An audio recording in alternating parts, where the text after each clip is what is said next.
The Vanishing Man in the Fitting Room, a well-lit clothing store, the hum of fluorescent lights overhead. The mall is quiet near closing time. Anne thought she had seen it all. Shoplifters stuffing jeans into backpacks, parents screaming at their kids to behave, even the occasional creep lurking too long. Nothing, nothing prepared her for that night. Anne, a young woman in her early 20s, is folding clothes, occasionally glancing toward the fitting rooms. It was a slow Tuesday evening, just an hour before closing. Anne was restocking a display when she saw him walk in. Late 40s, scruffy, wore a faded brown jacket that looked like it hadn't been washed in months. He carried a pile of clothes to the fitting room, his eyes darting around like he was looking for someone. "Hey, sir, let me know if you need a different size," she said, like she always did. He barely nodded and disappeared into the fitting room. A clock ticks. The fitting room area remains quiet. 10 minutes passed, then 20. Anne didn't hear a sound. No shuffling, no hangers clanking, just silence. That's when the unease settled in. She walked up to the row of stalls and knocked on the side of the curtain, the one he entered. "Sir, we're closing soon. Do you need any help?" Nothing. She knocked again, a little harder this time. "Sir?" Still no answer. Her stomach tightened. She had been near the entrance the whole time. She would have seen him leave. He had to still be in there. Anne glared at the fitting room the man had entered. With another soft knock, she pulled the curtain back. The stall was empty. I blinked, my mind scrambling for an explanation. I stepped inside, half expecting to find some kind of hidden exit, but there was nothing. 3 walls, no vents big enough for a person, no gaps under the stalls, no way out. I backed out slowly, my hands trembling as I checked the surrounding stalls. Empty. All of them. My heart was pounding so hard I thought I might be sick. I rushed to the security office, dragging the manager with me. "We need to check the cameras, please." The footage showed everything. Him walking in, the exact moment I greeted him, him going into the fitting room, but then nothing. He never came out. We watched it over and over. The only thing the cameras caught after he went in was me pulling the curtain back. Alone. I felt cold, like something was pressing down on my chest. My manager tried to laugh it off, said the cameras must have glitched, but I saw it in his face. He was just as freaked out as I was. I couldn't stop thinking about it. Where did he go? How did he vanish without a trace? I lasted another month at that job before I quit. Not because of the weird customers or the long hours, but because sometimes, when I was closing alone at night, I swear I could hear it. The sound of hangers shuffling and clanking in the fitting room when no one was there. Please don't forget to like, subscribe, and hit the notification bell for spine-chilling horror content and to watch more scary videos. Please share with family and friends. The Mannequin That Bled, Seattle, Washington, 2023. Have you ever seen something that defied explanation? Something so disturbing that it made your stomach turn? Imagine working a late shift, alone in a dimly lit department store, only to realize that one of the mannequins is bleeding. That's exactly what happened to me in 2023. I was a seasonal employee at one of the oldest department stores in our city mall. The store had been around for decades, and with that came its fair share of weirdness. Flickering lights, old storage rooms that smelled like dust and mildew, and mannequins. Dozens of them scattered throughout the floors posed in eerie, unnatural positions. The mannequins in our store were unsettling. They weren't the cheap, faceless kind. These were detailed, too detailed. Their glassy eyes seemed to follow you. Their painted lips were slightly parted, almost as if they were about to whisper something. It became a running joke among the employees that they looked too human. I never really paid attention to them. That is, until the night I was closing alone. It was around 10:30 p.m. The store had been dead for the past hour, and I was going through my closing routine. The security gates were halfway down, the registers were counted, and the only thing left was a final walkthrough. That's when I noticed it. One of the mannequins in the front display had a stain on its hand, a dark, smeared streak running from its wrist to its fingertips. At first, I thought maybe a kid had touched it with something sticky, chocolate maybe. But as I stepped closer, I realized it was too dark, too thick. I pulled a tissue from my pocket and wiped at the stain. It smeared like blood. A chill crawled up my spine. The smell hit me next, that distinct metallic scent. I hesitated, then ran my finger over the crack in the mannequin's wrist. It was wet. I stumbled back, my breath catching in my throat. My first thought was that someone had played a prank. Maybe another employee. Maybe some weird customer. But as I inspected the mannequin closer, something was off. The wrist had a small fissure, a hairline crack, barely noticeable under the painted plastic. And from that crack, the blood was seeping. Real blood. I called my manager. I didn't know what else to do. When she arrived, I showed her the mannequin, expecting her to freak out. But instead, her face went pale. She reached out hesitantly, wiping at the stain with her own finger before smelling it. She knew. She smelled it too.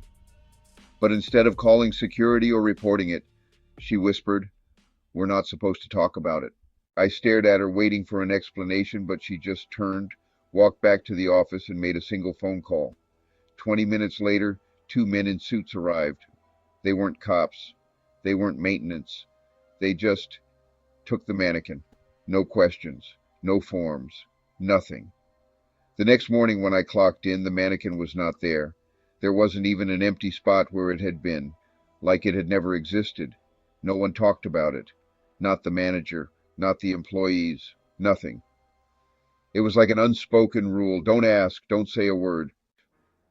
I quit 2 weeks later. I couldn't shake the feeling that something was horribly wrong with that place. Months after I left, I heard a rumor. Years ago, before the store was renovated, a teenage girl had gone missing while shopping there. Security footage showed her entering, but never leaving. They searched for her for weeks, but her body was never found. Some employees whispered that she never left because she was still there, just in a different form. I don't know what I saw that night. I don't know what was inside that mannequin. But I do know one thing. It wasn't plastic. Please don't forget to like, subscribe, and hit the notification bell for spine-chilling horror content and to watch more scary videos. Please share with family and friends. The elevator that should never open. You ever get that feeling? That gut instinct telling you something isn't right? That was me, standing in front of an elevator that should have never opened. I used to work late shifts at a high-end mall in Miami, handling maintenance and security checks. It was mostly easy work, walking the halls, checking cameras, until one night I got a call about an elevator acting up in the older wing of the building. Employees said it kept stopping at the 3rd floor, doors opening, but no one was there. Thing is, the 3rd floor had been blocked and shut down for years. A special key is needed for the elevator to stop on the 3rd floor. I figured it was a wiring issue, nothing unusual. So I took the elevator up to check it out. Everything seemed normal. The ride was smooth, no weird noises. But just as I was about to hit the ground floor button, the elevator stopped and the doors slid open to the 3rd floor. I stepped out, shining my flashlight around the room. The place had been abandoned for years. Used to be an arcade and some offices. Now, just dust-covered floors, lots of old boxes, old shelving and broken signs. and was supposed to be abandoned. Then I heard it, a whisper. Help me. I froze. My throat went dry. I turned the light toward the sound, but there was nothing there, just darkness. Then, again, closer this time. Help me. I felt my pulse hammering in my ears. Every nerve in my body screamed at me to run, but I couldn't move. I just stood there listening. Then the sound changed. The whisper turned into something else. A slow, dragging sound. I turned to leave, but my flashlight flickered, and for a split second, I saw it. A shape at the end of the hall, just standing there, not moving. I bolted. My feet barely touched the ground as I sprinted back to the elevator, slamming the button over and over, begging the damn doors to close. At the last second, just as the doors slid shut, I saw it again, closer this time. I didn't breathe until I was back on the first floor. I stumbled out, my legs weak. I must have looked pale because one of the janitors saw me and asked if I was okay. I told him what happened. His face went blank. Then he shook his head and muttered, "You took that elevator?" I never used that elevator again. Please don't forget to like, subscribe, and hit the notification bell for spine-chilling horror content and to watch more scary videos. Please share with family and friends. The man in the crawl space. I never thought I'd be the type of person to post a story like this. I mean, I always rolled my eyes when people talked about feeling like they were being watched. I figured they were just paranoid or trying to scare themselves for fun. But now, I get it. I get it in the worst way possible. It started with noises. Nothing dramatic at first, just scratching sounds coming from the vents. I had just moved into my first off-campus apartment, and I was enjoying the quiet, the freedom. I told myself it was the pipes or maybe rats. It was an old building. Nothing to freak out about, right? But then it got weirder. Some nights I'd be lying in bed and I swear I could hear breathing, like really faint, but just enough to make the hair on my arm stand up. I'd sit up, hold my breath, try to hear it again, but nothing. Silence. I figured it was just my mind playing tricks on me. Then one night, I was watching TV, and I noticed something off. The air vent in the living room, just above the couch, was open. Not wide open, but just slightly, like someone had tried to close it, but didn't push it all the way shut. I stared at it for a long time. My stomach was tight, like my body knew something my brain hadn't caught up to yet. I told myself I was being ridiculous, but I grabbed my phone and turned on the flashlight anyway. I took a deep breath, stood on the couch, and aimed the light inside the vent. And that's when I saw them. Two eyes, unblinking, staring right at me. I didn't scream. I couldn't. I just felt this wave of ice rush through my body. And then the eyes disappeared. Fast. Like whoever or whatever was in there had jerked back into the darkness. I ran. I didn't even stop to grab my keys or put on shoes. I just ran out of my apartment and straight to the neighbors, pounding on their door until they let me in. I called the cops, and when they showed up, I was shaking so bad I could barely talk. They searched my place, checked the vents. Nothing. I started second-guessing myself. Maybe I imagined it. Maybe the shadows played tricks on me. I was so close to convincing myself I was just being paranoid when one of the officers called me over. They had found a crawl space, one I didn't even know existed, hidden behind a loose panel in the hallway closet. And inside, there he was, a man, thin, filthy. His clothes were tattered, his nails long and yellow. He reeked of sweat and something worse.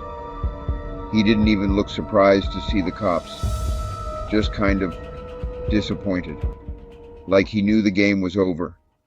And then they found his little collection. My stuff, my hairbrush, some socks, a few of my photos, photos I never even knew had been taken, photos of me sleeping. He had been living there watching me for weeks. I still can't sleep without checking the vents. Every night, every single night. Because now I know sometimes the noises in your house, they're not just the pipes, and sometimes you're not as alone as you think. Please don't forget to like, subscribe, and hit the notification bell for spine-chilling horror content. Please share with family and friends. The Midnight Visitor, you ever get that feeling? Like you're being watched? Like someone's out there, just standing in the dark, waiting? I used to think that was just something people said to scare themselves. You know, like one of those irrational fears. But after that night, I don't think it's irrational at all. I was home alone that night. My parents had gone out for some anniversary dinner, and I had the whole house to myself. Just me, my phone, and some leftover pizza. Nothing weird, nothing out of the ordinary. At least not yet. Then, just after midnight, I heard it. Knocking at the door. Not normal knocking. Not the kind where you can tell it's a friend or a delivery guy. This was slow, too slow. Like whoever was on the other side wasn't in a hurry at all. Just knocking, waiting, knocking again. I got up real quiet and went to the peephole. And that's when I saw him. A man. Just standing there, dressed all in black. Hood pulled up. Head tilted down just enough that I couldn't see his face. I didn't move. Didn't breathe. My brain was screaming at me to do something. Say something. But I just stood there staring. He didn't knock again. He just stood there. Then, the knocking turned into pounding. It was violent, shaking the door, like he was trying to break in. I backed away, heart pounding, legs feeling like jelly. I reached for my phone to call my parents, but just as I picked it up, my screen lit up. A text message. Why won't you let me in? I nearly dropped my phone. My stomach flipped. I hadn't given my number to anyone. I sure as hell hadn't given it to some guy knocking on my door in the middle of the night. I turned off all the lights. My hands were shaking so bad I could barely breathe. I grabbed the baseball bat from my closet and just hid. I crouched down, barely even daring to move. Then I heard it. He was whispering. I couldn't make out the words, but I knew he was talking. To me, just on the other side of the door. I stayed there. Minutes felt like hours. The knocking stopped. The whispering stopped. Then silence. After what felt like forever, I finally got up, the nerve, to move. I tiptoed back to the peephole. My heart was in my throat. He was gone, or so I thought. The night dragged on. I barely slept. I waited for my parents to come home, but the whole time I couldn't shake the feeling. Like I wasn't alone. Like something was still out there. The next morning I checked the security cameras. I needed to know. Needed to see him walk away. To prove to myself that it was over. But he never left. The footage showed him standing outside my house, just watching. He never walked away, never ran. He just crouched down, right in front of the door, and he stayed there. For hours, watching, waiting. I don't know when he finally left. I don't know if he ever really did. But what I do know is that ever since that night, I've kept my door double locked, and I never ever open the door after midnight. Be careful, you never know who's visiting you. Please don't forget to like, subscribe, and hit the notification bell for spine-chilling horror content. Please share with family and friends. You ever work the night shift? There's something about it, something unnatural. The world feels different when most people are asleep. Empty places seem wrong, and sometimes they aren't really empty at all. This happened a few months ago during my overnight shift at Walmart in Cedar Hill, Texas. I've worked here for a while, and I thought I had seen it all, but what happened that night still haunts me. It was around 3 a.m. The store was dead silent, except for the hum of the freezers and the occasional beep of the registers up front. I was in the frozen food aisle, stacking bags of vegetables, lost in the mind-numbing routine, when I felt that prickling sensation on the back of my neck. At first I ignored it, probably just my imagination. But then I saw her, a woman pale, almost glowing, dressed in something that looked straight out of the 1950s. A long white dress, slightly tattered, dragging against the floor. Her hair was pinned up, and she walked so slowly, like she was gliding. I glanced up to say something, to ask if she needed help, but the second my eyes locked onto her, she vanished, gone, like she had never been there at all. I stood frozen, heart hammering against my ribs. My mind raced for a logical explanation. Maybe she turned the corner quickly? Maybe I imagined it. No. I knew what I saw. I darted to the end of the aisle. Nothing. No one. The store was too quiet, too still. I felt a sudden chill, a wave of cold that had nothing to do with the freezers. It wrapped around me, creeping into my skin, and that's when I heard it. I spun around. Nothing. Just the flickering fluorescent lights overhead, buzzing like angry bees. I was shaking when I made it to the security room. I needed proof. Something to tell me I wasn't losing my mind. I rewound the footage, and there she was. She turned the corner, and she disappeared. Not walked away, not slipped out of frame, vanished into thin air. I played it back again and again, but it was always the same.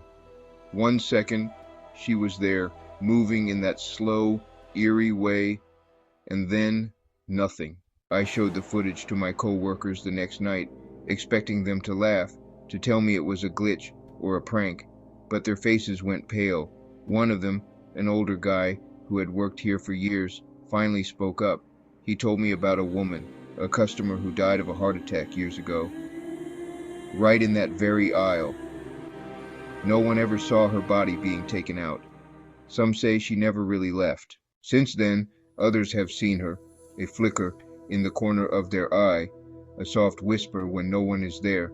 The frozen food aisle always seems colder than the rest of the store, even in the dead of summer. I still work there, but I don't stock that aisle alone anymore. And if you ever find yourself in a Walmart at 3 a.m., be careful where you look, because sometimes the past isn't ready to let go. Please don't forget to like, subscribe, and hit the notification bell for spine-chilling horror content. The creepy man in the toy section. I've always believed that some places hold echoes of something unnatural, but I never thought I'd experience it myself until that night. It started like any other evening, the sun setting gently over the horizon, casting a warm glow over the suburban Walmart. I was at Walmart with my daughter, just picking up a few things before heading home. The store was bustling with families, each lost in their own world of errands and shopping lists. She was excited, tugging me toward the toy section, her little fingers dancing over the shelves of stuffed animals and dolls. Her eyes sparkled with joy as she explored the colorful aisles.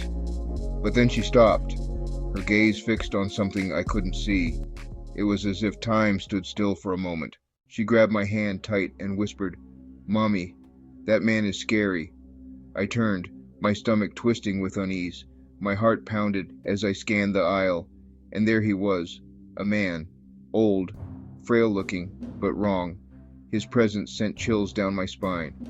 His eyes, there was nothing behind them, just emptiness. It was as if he was a shell, devoid of any soul. He stood at the end of the aisle, staring. His gaze was specific, and it felt like he was peering into our very souls. Not at me, at her. His eyes bore into her, and I felt an overwhelming need to protect my child from this unsettling figure. I looked back, searching frantically. He was gone, vanished into thin air, like he was never there at all. That night, my paranoia wouldn't let me sleep. Every creak of the house, every rustle of the wind outside, it all seemed amplified, feeding into my growing unease. I couldn't stop thinking about him. Who was he? His face was etched into my mind, a haunting presence that refused to fade. Why was he looking at my daughter like that? The way his eyes lingered on her, it sent chills down my spine. I felt an overwhelming need to protect her, to understand what was happening. The next day I went back. I needed answers. I couldn't let this go. The uncertainty was gnawing at me, and I had to find out who this man was and what he wanted. I asked an employee if they'd seen the man. I described him in detail, hoping someone had noticed him too. They didn't know what I was talking about. Their blank expressions only added to my frustration. How could no one have seen him? So I asked if I could see the security footage. Maybe the cameras had captured something that the employees missed. And that's when I saw it. Or rather, didn't see it. The footage there was nothing there.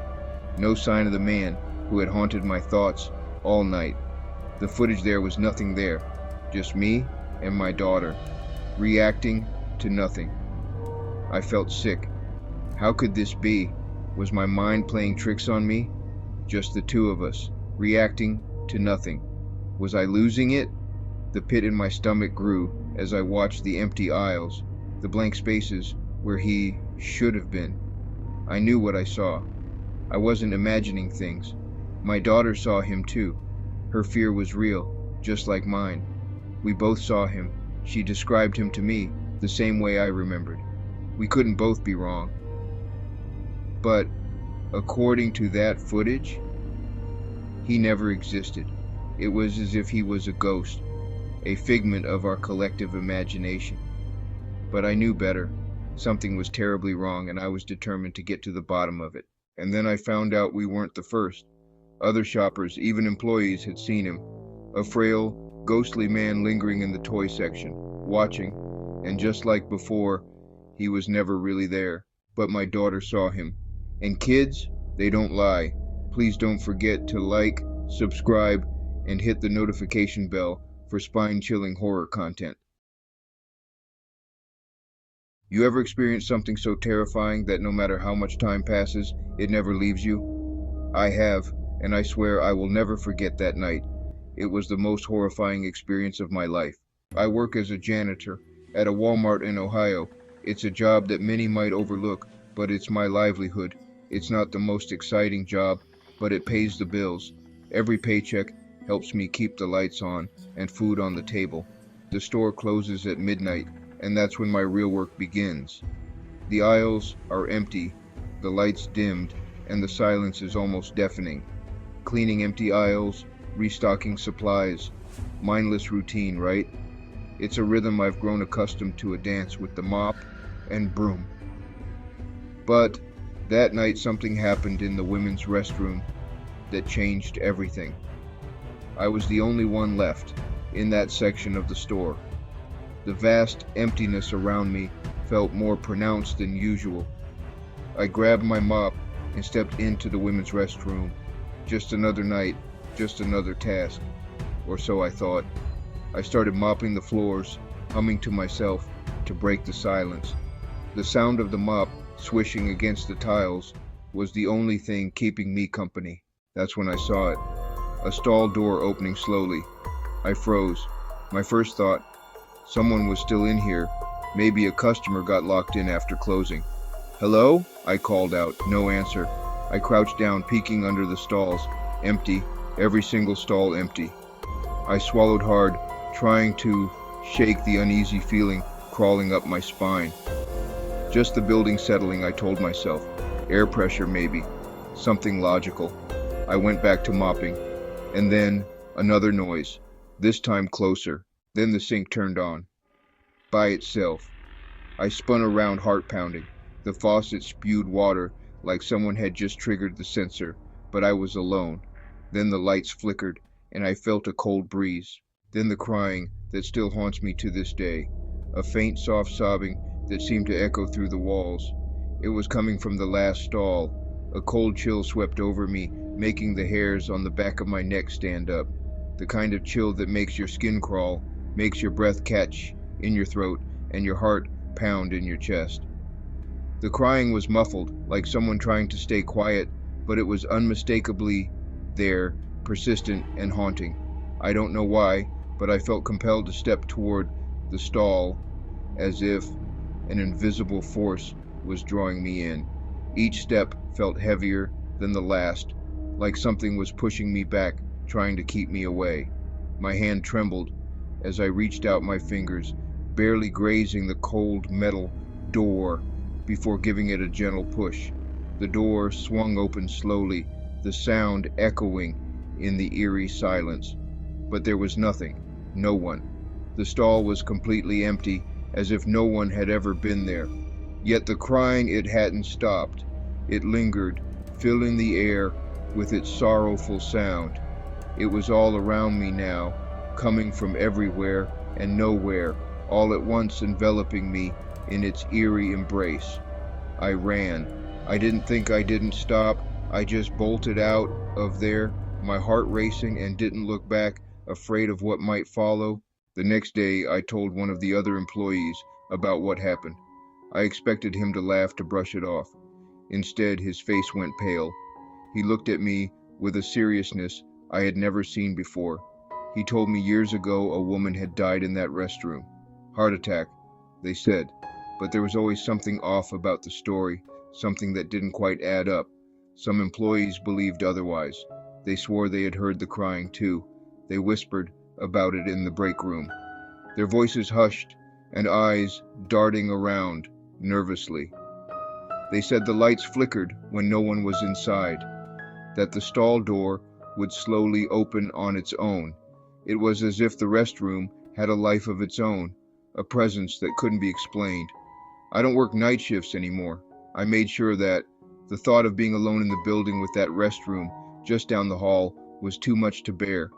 But sometimes even in the daytime when I pass that restroom, I swear I hear it. A soft, almost imperceptible sound that sends chills down my spine. That soft, faint crying echoing from the last stall. It's a sound that haunts me, a reminder of the mystery that lingers in that old somber restroom. Do you believe in ghosts? Because after that night, I certainly do.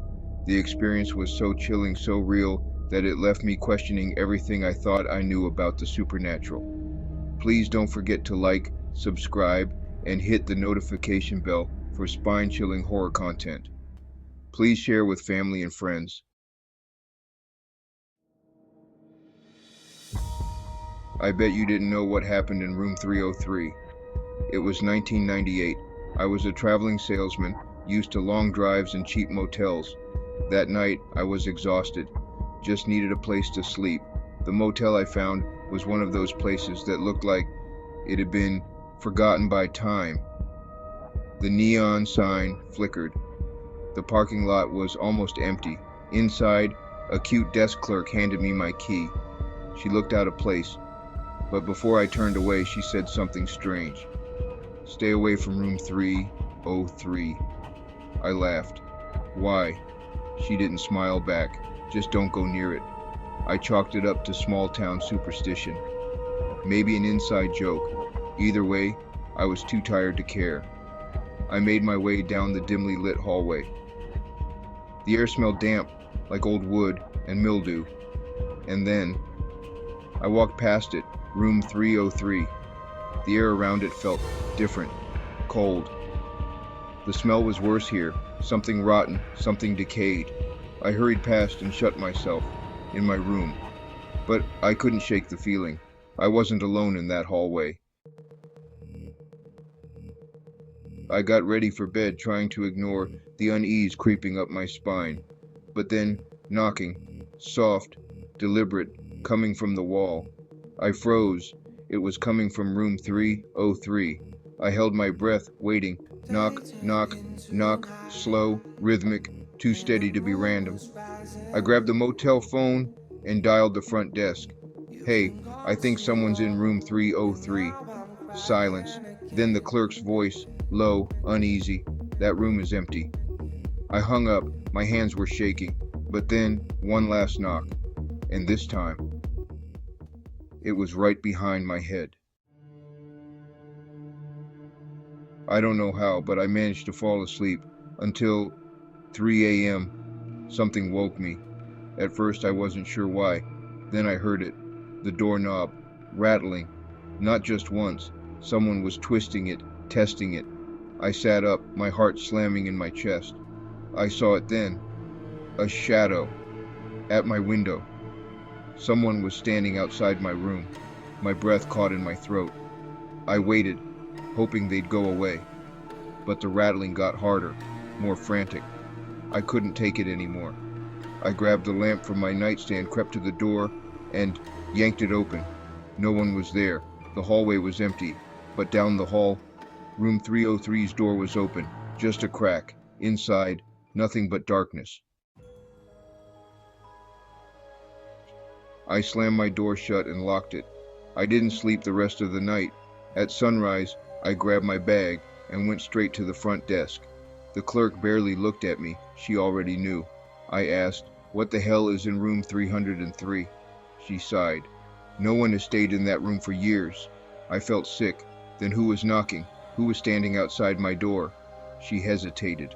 Then, in a quiet voice, she said, "A man died in that room. Years ago, he checked in, but he never checked out." I didn't ask for details. I just left. But before I walked out the door, the clerk called after me. "You're not the first person to see him." Years later, I looked up the motel. It burned down in 2004. Most of it was completely destroyed. But when the firemen went through the wreckage, they found one thing untouched. Room 303. The walls were still standing, the doors still locked. As if the fire refused to enter, they tore the building down after that. But sometimes I wonder, if someone built another motel on that land, would room 303 still be there, waiting? Some things don't want to be forgotten. Some people check in and never check out. If you made it to the end, tell me, would you have opened the door? Like, share. And if you ever stay in a motel, don't forget to check the room next door. The Phantom Maid.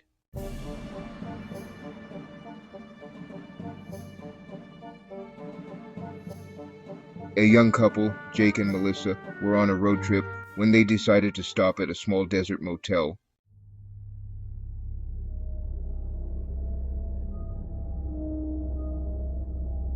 It was eerily quiet, the kind of place that felt forgotten by time.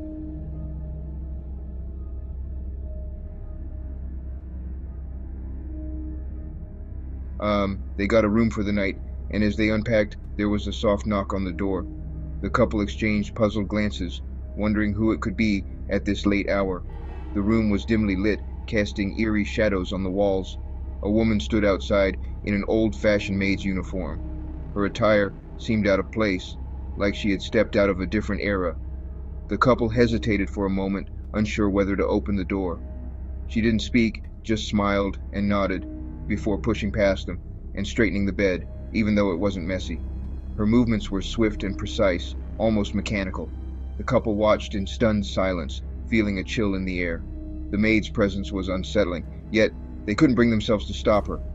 She finished her task quickly, gave them one last enigmatic smile, and left the room as quietly as she had entered. The couple stood there, trying to make sense of what had just happened, feeling an inexplicable sense of unease.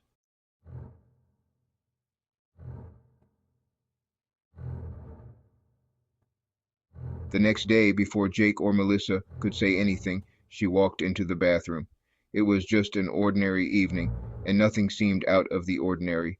The bathroom door closed behind her with a soft click, and then she never came out. Melissa got up, confused. She checked the bathroom. The seconds felt like hours. as she knocked on the door, calling out her name. No response. Panic started to set in. Empty, no windows, no second door. The woman was gone. It was as if she had vanished into thin air. Melissa's heart raced as she frantically searched every corner. How could someone disappear from a locked room? The mystery deepened.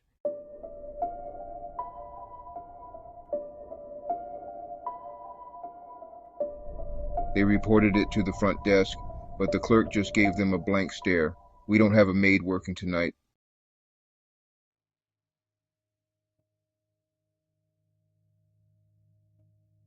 Later, they found out the motel had been abandoned for years before reopening under new management. The eerie silence that surrounded the place was a testament to its dark past. The previous owners, a husband and wife, who had dreams of turning the motel into a bustling roadside attraction. But those dreams were shattered when they were both found dead in the maids' quarters in 1963. The circumstances of their deaths were shrouded in mystery, with rumors of foul play and whispers of a curse that lingered in the air. The new management had no idea what they were stepping into, and the chilling history of the motel continued to haunt its halls. The Florida sun beat down on my rented Ford Fiesta. It was July 2015. The air hung thick and heavy. I was driving down Route 1, desperate to find a place to rest for the night. The cheap motels lining the highway seemed to shimmer in the heat. Each one looked more dilapidated than the last. Exhaustion finally won. I pulled into the parking lot of the Blue Swallow Motel. It wasn't exactly inviting, but it was a roof over my head. The motel clerk, a nice-looking woman with a warm smile, handed me a key. Room 12. She met my gaze with friendly eyes. My room was at the end of a long, dimly lit corridor. The air was thick with the smell of mildew and bleach. I pushed open the door and stepped inside. The room was small and dingy. A double bed took up most of the space. There was a rickety dresser and a chair. A single dusty window looked out onto the parking lot. My gaze fell on the mirror above the dresser. It was an old thing, the glass cloudy and scratched. Something about it felt off. I couldn't help but feel like I was being watched. I tried to shake off the feeling. It was just an old mirror in a cheap motel. What was there to be afraid of? I forced myself to unpack my bag and hang up a few clothes. The last thing I wanted was to spend any more time in this room than I had to, but I was exhausted from the drive. I knew I needed at least a few hours of sleep before I could continue on my journey. I crawled into bed and closed my eyes, but sleep wouldn't come. The mirror seemed to loom larger in the darkness. I could have sworn I saw a figure lurking in its depths. It was just my imagination playing tricks on me. I took a deep breath and tried to relax. Soon I drifted off to a restless, uneasy sleep. I dreamt I was back in the motel room. The air was thick and heavy, suffocating me. I tried to move, to speak, but I was paralyzed. My eyes were fixed on the mirror. There was a figure standing behind me. It was tall and skeletal, its features hidden in the shadows. It reached out a long, bony finger and traced a line down the glass. I wanted to scream, to run, but I couldn't move. The figure leaned in close, its face inches from my own. I could feel its cold, rotten breath on my skin, and then I woke up. I was drenched in sweat, my heart pounding in my chest. The room was still dark, but the first rays of dawn were beginning to peek through the cracks in the curtains. I sat up in bed trying to catch my breath. It was just a nightmare. That's all it was. But as I looked around the room, I couldn't shake the feeling that something was wrong. The air felt heavy, charged with an unseen energy. I glanced at the mirror. My blood ran cold. There, on the dusty surface of the glass, was a handprint. It was a faint impression, barely visible in the dim light, but it was there. I jumped out of bed and rushed to the mirror. I ran my fingers over the glass, tracing the outline of the handprint. It was cold to the touch. I shivered. How was this possible? I was alone in the room.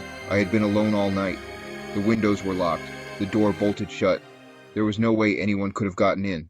Panic welled up inside me. I had to get out of there. I grabbed my things and ran out of the room, slamming the door behind me. I raced down the hallway to the motel office, my heart pounding in my ears. The motel clerks were standing behind the counter. They looked up as I rushed to the counter, their eyes widening in surprise. "What's wrong, ma'am?" he asked, his voice thick with sleep. "There's someone Something in my room, I stammered, trying to catch my breath. A handprint on the mirror. The man frowned. You must be mistaken, ma'am. This is a family-run business. We haven't had any other guests in weeks. But I saw it, I insisted. It was there on the mirror. I swear it. The man's expression softened. He leaned forward, his voice low and conspiratorial. There's something you should know about room 12, he began. He hesitated, then continued. Years ago, a young woman was murdered in that room. Her husband, they say, in a fit of jealous rage. He strangled her right in front of that mirror. My blood ran cold. The mirror, I whispered. The man nodded grimly. They say her last breath, final tear, fogged up the mirror, left a handprint. They cleaned it, of course, but some stains, some memories, they linger. I could barely speak. I felt sick to my stomach. The handprint, the nightmare, it all made sense now. Get out, the man said, his voice low and urgent. Get out now while you still can. I didn't need to be told twice. I hurried and checked out, grabbed my keys, and ran out of the motel. I didn't look back. I just drove, putting as much distance between me and that cursed place as I could. I never went back to the Seabreeze Motel. I heard a few years later that it had been torn down, condemned by the county. But the story didn't end there. Locals say that sometimes, late at night, when the moon is full, you can still see her. They say that if you stand on the rubble of the old motel, in the spot where room 12 used to be, you can see it. A figure in the moonlight, a shadowy reflection in an invisible mirror, a hand reaching out, desperate to be free. The Shadow Man. So I need to tell you about something that happened to me and my family. It's one of those things that you just can't shake off. You see, we live in a pretty normal suburban neighborhood. Nothing out of the ordinary ever really happens. But then this one night, everything changed. It was a quiet evening, and we were just settling down for the night. The air was still, and the only sound was the distant hum of crickets. Suddenly we heard a noise outside. At first, we thought it was just the wind, but then we saw a shadow moving across the window. It was unlike anything we had ever seen before. My heart raced as I grabbed my wife and child and held them close. We were all terrified, unsure of what to do next. Shadow seemed to linger, almost as if it was watching us. I could feel the tension in the air, thick and suffocating. We didn't dare move, hoping that whatever it was would just go away. Minutes felt like hours as we waited in silence, every creak of the house making us jump. Finally, the shadow disappeared, but the fear remained. That night changed everything for us. We never felt truly safe in our home again. It all started one ordinary afternoon when my wife was going through our daughter's backpack, looking for her homework. She stumbled upon a strange drawing that immediately caught her attention. Our little girl is just 6 years old, so we initially thought it was just another one of her innocent doodles. But this one was different, unsettling even. It depicted a tall, faceless figure standing ominously in the corner of her room. The figure had no features, just a blank, eerie face. We couldn't shake off the feeling that something was off. Why would our daughter draw something so creepy? Was it just her imagination, or was there something more to it? We decided to ask her about it, hoping for a simple explanation. When we asked her, she looked at us with wide eyes and said, "He visits me at night." Chills ran down our spines. Who was this faceless figure? Was it a figment of her imagination, or was there something more sinister lurking in the shadows of her room? We knew we had to find out. We asked her about it, trying to keep our voices calm, though our hearts were racing. She looked at us with those innocent eyes that seemed to hold a world of their own, and said, "That's the Shadow Man. He watches me sleep every night." And let me tell you, that sent chills down our spines. I mean, what do you even say to that? We exchanged worried glances, trying to make sense of it all. Was it just a figment of her imagination, or something more sinister? The room felt colder. We had to find a way to comfort her, to make her feel safe. But how do you fight something you can't see? We decided to stay with her that night, keeping a watchful eye, hoping to catch a glimpse of this so-called shadow man. We read her favorite bedtime story, tucked her in, and left a nightlight on. As the hours passed, we couldn't shake the feeling of being watched ourselves. Every creak and groan of the house seemed amplified, and our nerves were on edge. We were determined to protect her no matter what.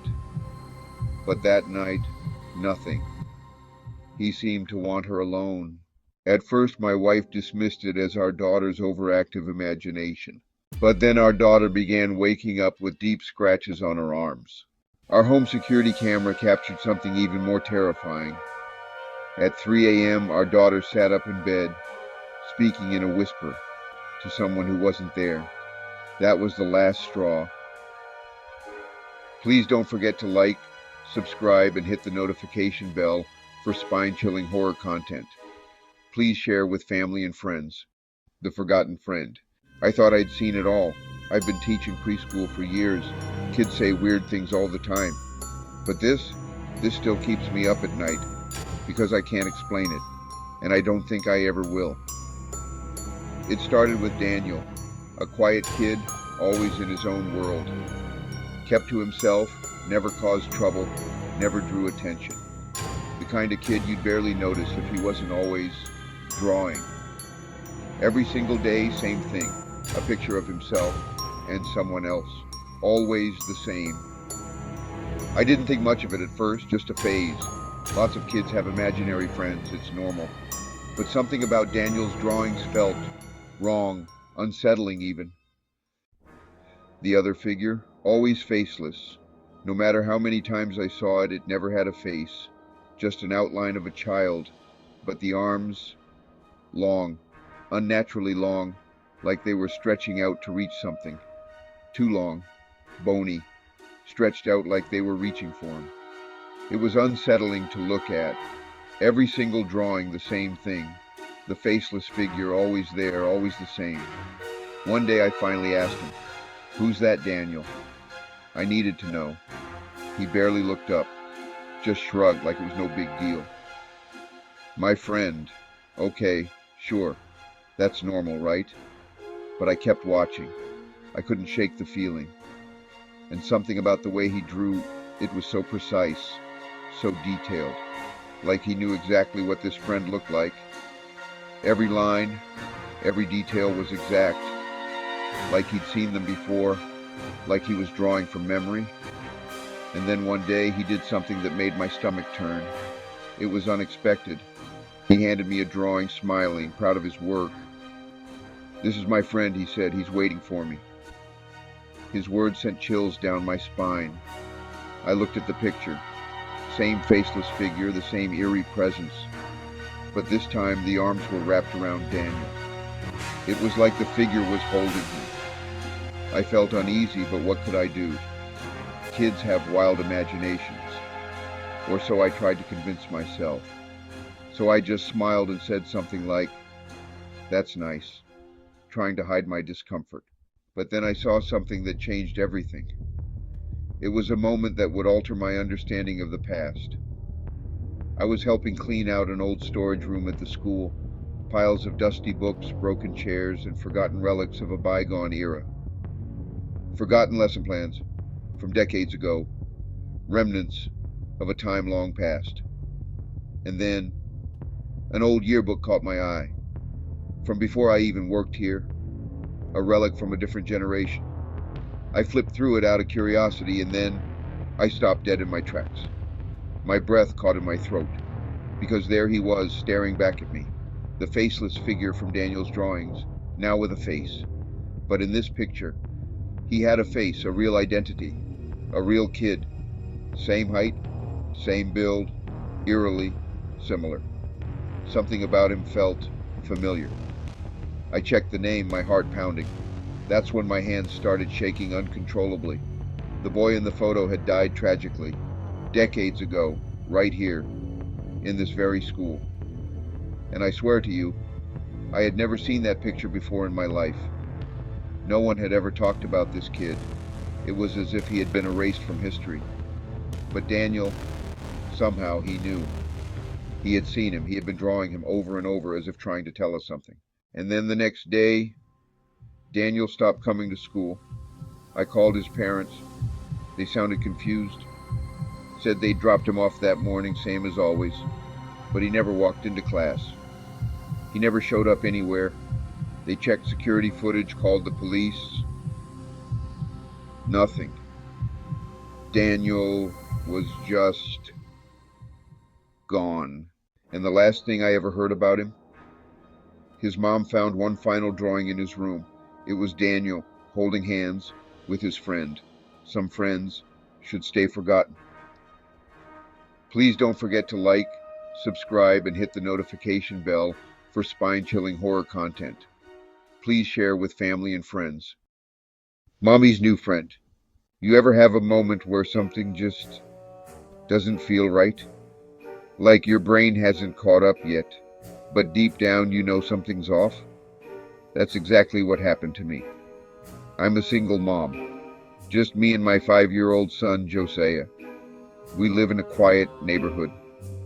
The kind where the biggest drama is someone not bringing in their trash cans. Safe, normal, predictable. At least that's what I thought. It started with a drawing. Josiah loves to draw. He covers the fridge with scribbles of stick figures. Me, him, our cat, the house. But one day he handed me a picture and I laughed at first. Wow, buddy, you're getting really good. But then I looked closer. It was us, me, him, and someone else. A tall figure standing right beside me, drawn in thick, jagged strokes. Something about it made my stomach turn. The face was just a scribble, hollow eyes, a stretched out mouth. My first thought, maybe it was from a cartoon. So I asked, "Who's this, sweetheart?" Josiah grinned. "That's Mommy's friend. He watches us when you sleep." I laughed. Because what else do you do? Kids have wild imaginations. They make up imaginary friends, monsters, all that. But my hands felt cold. I asked, "Where did you see him?" Josiah shrugged. "He's always here." That night I couldn't stop thinking about it. The drawing. The way he said it so normally. But I told myself I was being ridiculous until I heard the footsteps. Soft, slow, just outside my bedroom door. I held my breath, heart pounding in my ears.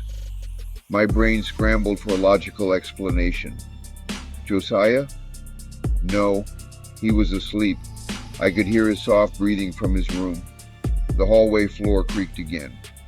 I reached for my phone, turned on the flashlight, and shined it toward the door. Nothing. I told myself the house was settling. Old pipes, wind, whatever.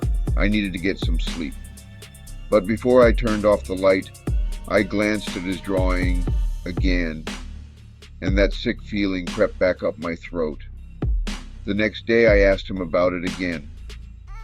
"Hey, Josiah, what does Mommy's friend look like?"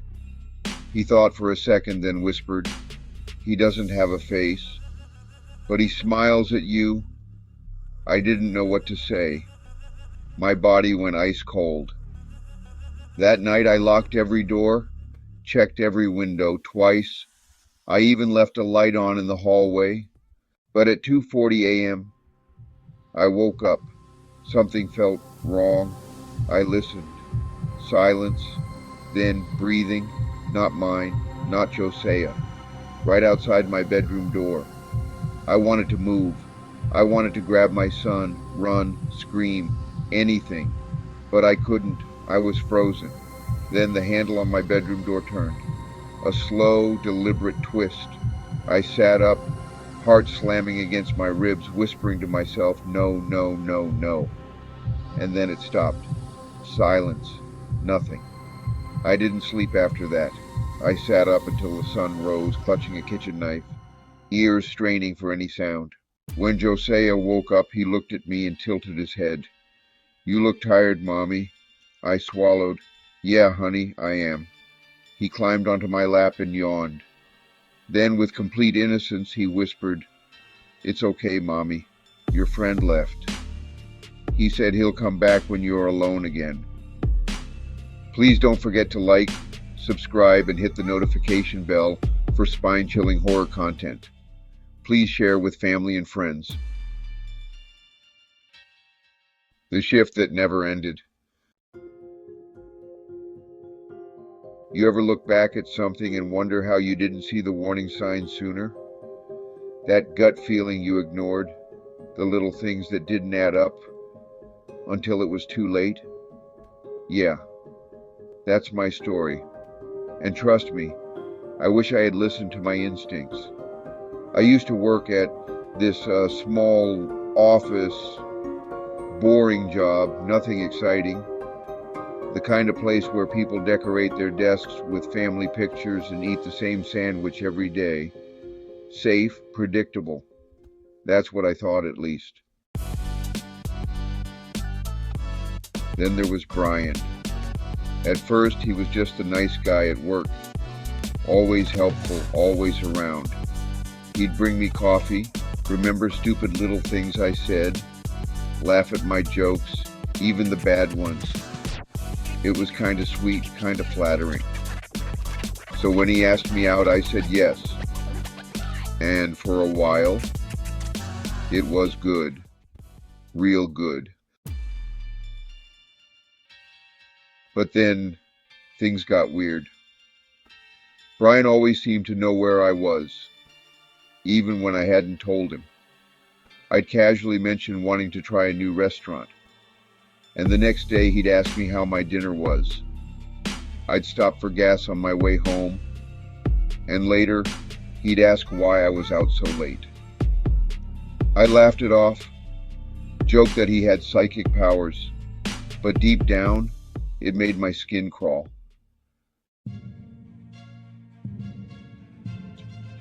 The night everything changed, I was staying late to finish up a report. The office was dead silent. Just me and the hum of my computer. I was shutting it down when I saw something in the reflection of my monitor. Someone standing behind me. I spun around so fast, my chair nearly tipped over. It was Brian. He wasn't supposed to be there. He wasn't even on shift. But there he was, just watching. I forced a laugh. "You scared me. What are you doing here?" His face didn't move, didn't blink, just stared, just making sure you get home safe. I told myself he was being sweet, that I was overreacting. But after that, everything escalated. My car started acting up, only at work. And guess who was always right there to offer me a ride? My phone kept buzzing with security alerts. Someone trying to log into my email. And one day I caught him, just standing over my desk, watching me type in my password. When I asked what he was doing, he just smiled. Then came the night I woke up to a notification on my phone. Motion detected. My stomach dropped. I opened the app, my fingers shaking, and saw the grainy black and white footage from my security camera. Someone was outside my window, just standing there, breathing. I stared at the screen, my pulse pounding in my ears. It was hard to make out, but I knew that face. Brian. The next morning at work, I confronted him. Asked him what the hell he was doing outside my house in the middle of the night. He smirked, shrugged, "Just checking on you. You work late a lot." That was it. I went straight to HR, told them everything. They launched an investigation, and what they found still makes my blood run cold. Brian had installed tracking software on my work computer. He'd been monitoring my emails, my browser history, my schedule. But that wasn't the worst part. It found a folder on his work computer. It had my name on it. Inside, dozens of pictures. Pictures of me, at work, in my car, inside my apartment. To this day, I don't know how he got them. I had my locks changed, got new devices, but I still get that feeling sometimes, like I'm being watched, like he's still out there, waiting. Because the thing is, people like Brian, they don't just stop. And I'll never know if my shift really ended or if it's just beginning. Please don't forget to like, subscribe, and hit the notification bell for spine-chilling horror content. Please share with family and friends. The wrong name on the grave. I never thought I'd be telling this story. Even now, I don't really know how to explain it, but I do know one thing. I was in love with someone who I'm not sure existed. I met Caleb at the coffee shop where I worked. He was my shift supervisor, quiet, kind, always professional. The type of guy who never raised his voice, never got into drama. We got along well, and over time we started hanging out after work with friends. Nothing serious at first, just talking, sharing playlists, grabbing food. Eventually, it turned into more, and I really liked him. One day out of nowhere, he mentioned that he had moved to the city for a fresh start. I remember the way he said it, like it was supposed to mean something more. But at the time, I just smiled and said, "Well, welcome to your fresh start." That was mistake number one. It started with little things. A coworker offhandedly mentioned that Caleb's last name was different than what was on his ID. I joked about it later, asked if he was living some double life. He just laughed it off and said he had changed it for personal reasons. His tone was light, but something in his eyes told me to drop it. So I did. That was mistake number two. Then one night we were at my place watching a movie when my phone buzzed. Unknown number. I normally ignore those, but for some reason I picked up. A woman's voice came through, low, serious. "Is Caleb with you?" I glanced at him. He had gone completely still, eyes locked on the screen, but his face had drained of color. "Who is this?" I asked. There was a long pause before she whispered, "Get away from him." Then she hung up. I turned to Caleb, demanding answers, but he wouldn't say a word. Just sat there, shaking his head, staring at the TV like he hadn't heard a thing. That night, I barely slept. The next morning, Caleb was gone, and not just gone, vanished. Didn't show up to work, didn't answer his phone. When I tried calling again, the number was disconnected.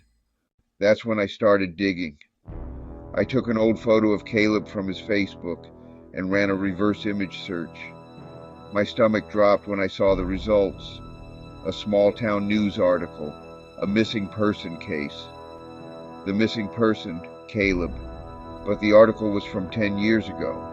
I read every word, my pulse pounding in my ears. He had disappeared at 19. No leads, no suspects, no body ever found. My breath hitched when I reached the last sentence. His family held a memorial and placed a headstone in the local cemetery. I had to see it for myself.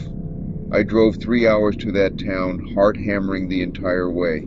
I don't even remember pulling into the cemetery parking lot. Just that suddenly I was there, standing between rows of headstones, scanning the names until I saw it. His full name, his birth date, date of death, 2014. I felt like the air had been sucked from my lungs. I stepped closer, pressing my fingers against the cold stone, my mind racing. It didn't make sense. He was real. He had to be real. I had touched him, kissed him, spent months with him. I had known his laugh, his voice, his scent. I turned to leave, my head spinning, when I heard something, a faint rustling behind me. I whipped around, scanning the cemetery. Nothing. Just the wind through the trees. And then my phone buzzed. Unknown number. With shaking hands I answered. Silence. Then a low whisper. I told you to get away. I still don't know who or what I was dating. Please don't forget to like, subscribe, and hit the notification bell for spine-chilling horror content. Please share with family and friends.